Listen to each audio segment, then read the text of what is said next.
there's a very brave decision in there, leaving the world of television where you're successful, because certainly writing for Sonny and Cher, writing for Smothers Brothers, walking away from it and saying, now I'm going to go be a performer. That's a big, and then your income gets completely shot, right? Wiped out. But you know what I had?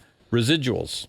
I had residuals from writing, which were diminishing, right? Because it always diminishes. And that kept me going for a while. And I remember one time I called David Brenner, who was very successful. Amazing. And I said, David, I get paid $300 for a show, and it cost me $250 to get there.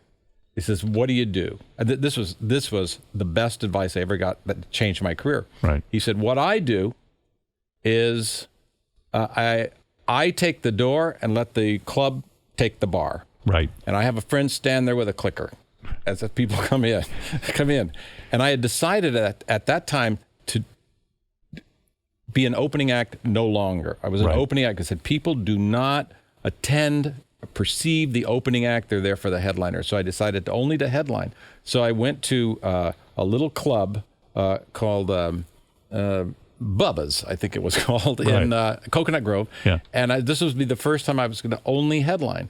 And ballsy move, right? Because who the hell knew you? No one. And so my income just really, really dropped. But that changed my life, because when I started headlining, people started paying attention a little bit. Where do you think you get the guts to do that? Honestly, I mean, because I don't think it takes guts. It's inevitable. I don't think it's guts. You just had to do it. You had to do it. Yeah. And when you start headlining, I mean, nobody's coming to these shows, right? I mean, it's very small. Well, I'd be playing places that seated 80 people. So even just the bar will sell 80 seats. And what's going on in your personal life? You living with a bunch of guys? I mean, you have to kind of find a group situation. For a while, I was because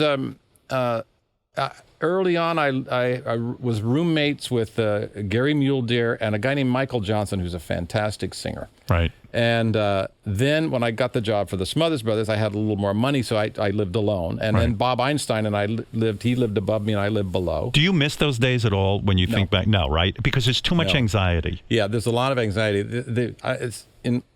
I say that the last real happiness from, by the way, I don't want to complicate this, but was when I worked at the Birdcage Theater. That was pure. It was pure. You were just when you were doing those little plays, yes, and you could get up and do your talent at the end. All the actors could get up and showcase themselves. And then anxiety set in, which I endured for 15 or 20 years, and then I'm completely free. Was there in the back of your mind, Glenn, your father, sitting there going, no, I don't think so. You don't? Yeah, no, I don't. You didn't want to prove yourself to him?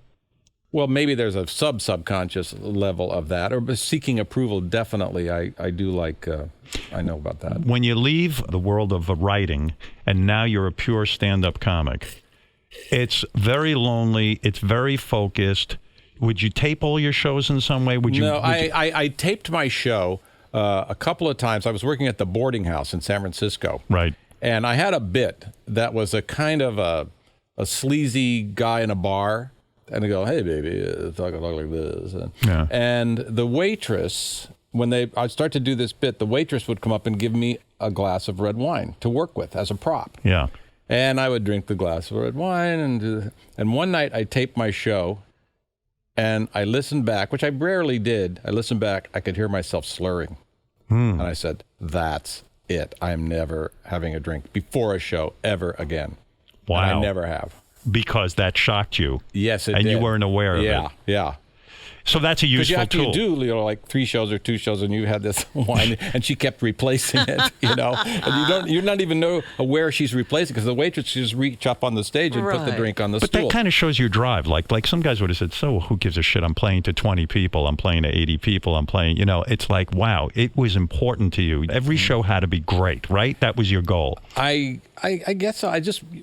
Yeah, you're on the line. You don't want to say I was lousy when you come off. And there's some point where you're using sort of other people's material, comedians. That was early on. Right. And then you kind of come to the conclusion, I got to do my own thing, but I don't want punchline jokes. I don't understand that. What do you mean you didn't want punchline jokes? I'll explain it. Okay. I'm in college and I'm studying philosophy and I'm examining everything. That's the premise of studying philosophy in college, is to examine everything that's going on. Yeah. And I started to really examine comedy. And I noticed there's two kinds of laughter. One is when you're watching a comedian and he says a joke and then you laugh at it because you heard the punchline. And sometimes it's really funny and you're laughing, and other times it's okay, but you still laugh because you're laughing on the rhythm. Right. And I thought, but there's another kind of laughter too. When you're home with your friends and you're laughing so hard and you're crying, you can't stop laughing. And when you think about it, you don't know why you're laughing. Right. You're just laughing. And I thought, what if I could go for that? Go for trying to actually be funny, where people are really laughing. And you say, what are you laughing at? They go, I don't know. Yeah, right. It's so absurd, or something's happening. Yes. And I realized that when I was doing jokes, there would be this laughter. But if I just tried slightly different material where it was just me being funny and the audience didn't have these punchlines to laugh at, they would pick their own place to laugh.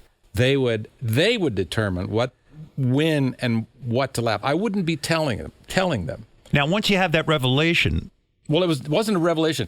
It was a theory.